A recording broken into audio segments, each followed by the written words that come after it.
97 অব্দি কংগ্রেসে রইলেন, 98-তে বিজেপিতে গেলেন। 2001-এ এই বঙ্গারু লক্ষ্মণ যখন হাতে টাকা নিয়ে তাহলকা স্টিং অপারেশনে ধরা পড়লো, উনি বলেন বিরাট অপরাধ, এক্ষুনি ইস্তফা দেওয়া উচিত। তখন কিন্তু বলেননি এফআইআর মানেই অপরাধ নয়, সেটা আজকে বলছেন। ওনার অবস্থান বদলাচ্ছে কেন?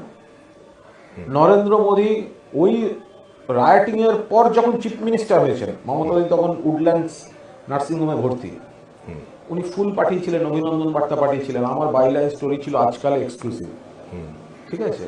সেদিন দাঙ্গার প্রশ্ন ছিল না। ওই ঐতিহাসিক দাঙ্গার পরে তো মমতা, যখন মোদী জিতলেন, প্রথম ফুল পাঠিয়েছিলেন মমতা বন্দ্যোপাধ্যায়। উনি তারপরে আবার এনডিএতে ফিরে গেলেন।